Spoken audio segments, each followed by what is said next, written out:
তোমাদের আগের ভিডিওতে আমি টেন্সের প্রেজেন্ট টেন্সের চারটে ভাগ যেগুলো আছে সেগুলো শিখিয়েছি। পুরো প্রেজেন্ট টেন্সটা তোমাদের আগের ভিডিওতে আমি শিখিয়েছি, present indefinite continuous, perfect continuous. ভিডিওতে আমি তোমাদের শেখাবো প্রেজেন্ট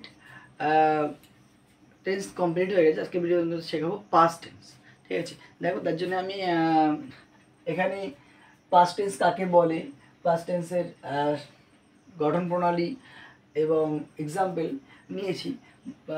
আগের ভিডিওতে আমি তোমাকে বলেছি যে টেন্স শিখতে গেলে ভালো করে কনসেপ্ট ক্লিয়ার করতে হবে। কনসেপ্ট ক্লিয়ার না করলে কিন্তু তোমরা টেন্স শিখলেও, টেন্স পারলেও, মুখস্থ করলেও টেন্স থেকে ট্রান্সলেশন করতে পারবে না বা নিজে থেকে কোনো কিছু লিখতে পারবে না ইংরেজিতে। কনসেপ্টটা ক্লিয়ার করতে হবে, অর্থাৎ বুঝতে হবে টেন্সের সংজ্ঞাগুলো খুব ভালো করে ক্লিয়ারলি বুঝতে হবে। কী বলেছে দেখো, পাস্ট ইনডিফিনিট টেন্স যে অতীতকালে কোনো কাজ ঘটেছিল বা অতীতের কোনো অভ্যাস বোঝাতে পাস্ট ইনডিফিনিট টেন্স ব্যবহার করা হয়। অতীতের কোনো অভ্যাস বা অতীতকালে কোনো কাজ ঘটেছিল, অর্থাৎ কোনো কাজ যেটা করা হয়ে গিয়েছে, তাই তো। যেমন দেখো আমি কি বলেছি, আই প্লেড ফুটবল, মানে কি আমি ফুটবল খেলেছিলাম, অর্থাৎ কাজটা অতীতে কমপ্লিট, কোনো একটা সময় কাজটা করা হয়ে গিয়েছিল। ঠিক আছে, যেমন বলেছি যে দে ওয়েন্ট টু স্কুল, তারা স্কুলে গিয়েছিল, মানে তারা স্কুলে গিয়েছিল। অতীত। He did not eat rice, সে খায়নি, সে ভাত খায়নি। নেগেটিভ করতে গেলে আমাদের কী করতে হবে, সিম্পল পাস্ট টেন্সে যদি আমরা নেগেটিভ সেন্টেন্স তৈরি করতে চাই, সেক্ষেত্রে যদি সেখানে ওয়াজ ওয়ার না থাকে তাহলে আমাদেরকে ডিড আনতে হবে। কী আনতে হবে? ডিড আনতে হবে। এবং সাবজেক্টের আগে ডিড নট করতে হবে, ডিড নট।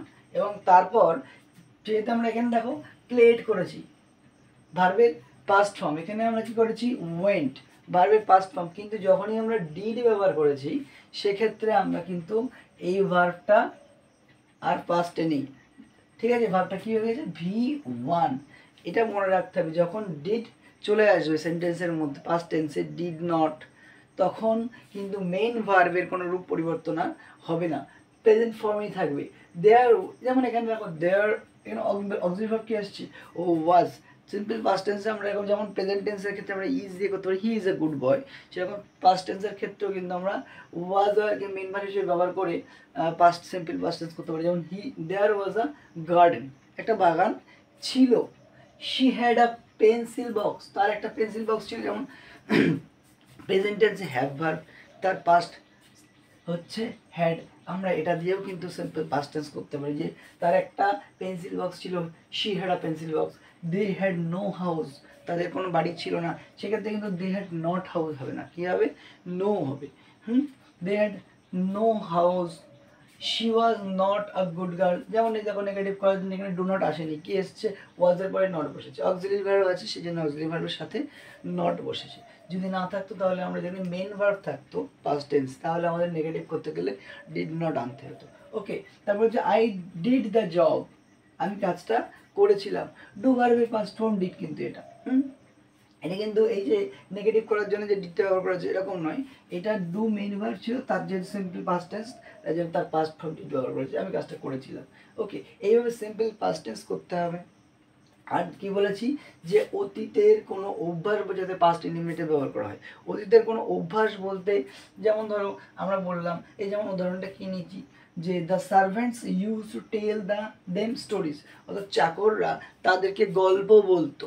একটা সময় ছিল আগে, অতীতে, যখন চাকররা তাদেরকে গল্প বলতো, মানে এটা কিন্তু অতীতে একটা সময় কোনো কাজ চলতো, অভ্যাস। He would sit by the window, সে জানলার ধারে বসতো, মানে রেগুলারলি জানলার ধারে বসতো, একটা সময় ছিল অতীতকালে।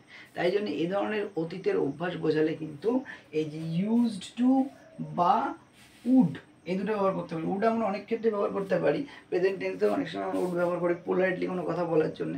পাস্ট টেন্সে অতীতের অভ্যাস বোঝাতেও কিন্তু উড ব্যবহার করা হয় বা ইউজ টু ব্যবহার করা হয়। তাহলে এই একটা যদি আমাদের পার্ট হয়, এই একটা যদি পার্ট হয়, তাহলে বাক্যকে দুরকমভাবে গঠন করা যেতে পারে। সেই জন্য দেখো বাক্যের গঠন প্রণালী এসএস আমরা দুটো নিয়েছি। এক নম্বরে আমরা সাবজেক্ট প্লাস V2, অর্থাৎ সাবজেক্ট V2 এটা ব্যবহার করতে পারি। বাকি তো অবজেক্ট বা কমপ্লিমেন্ট, আদার্স ওয়ার্ড এগুলো তো আছে সব ক্ষেত্রেই। মেইনলি কনস্ট্রাকশনটা হচ্ছে সাবজেক্ট প্লাস V2, মানে ভার্বের সেকেন্ড ফর্ম, অর্থাৎ past form.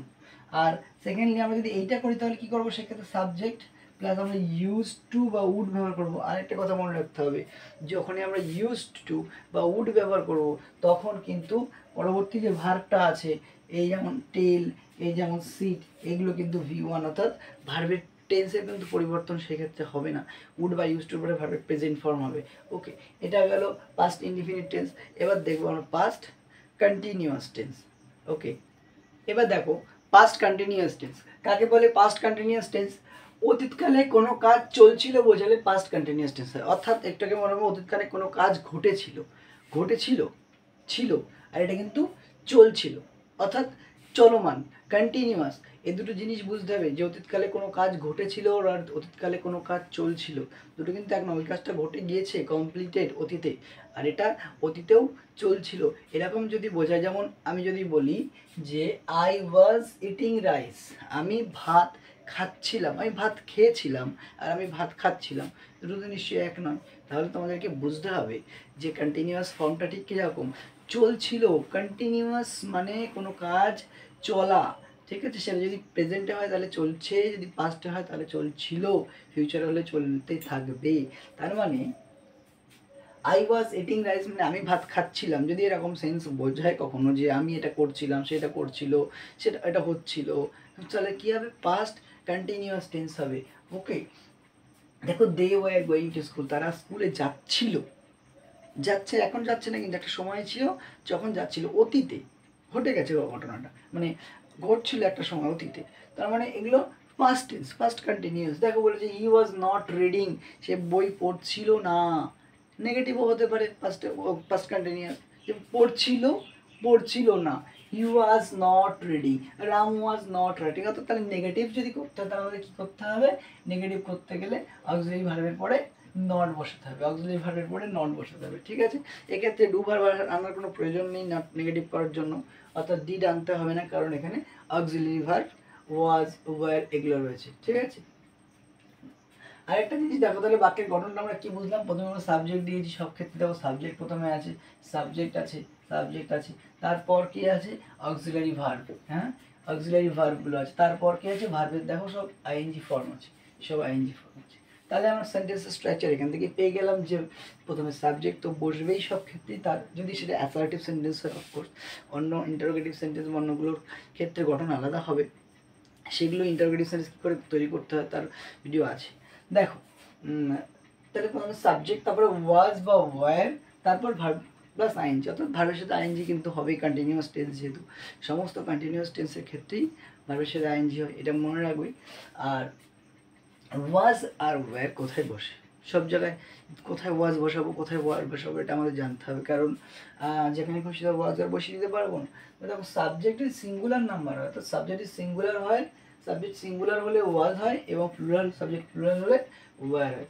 Subject singular, subject plural নিশ্চয়ই আমরা চিনতে পারবো যে একজনকে বোঝালে সিঙ্গুলার, একে বেশি বোঝালে প্লুরাল।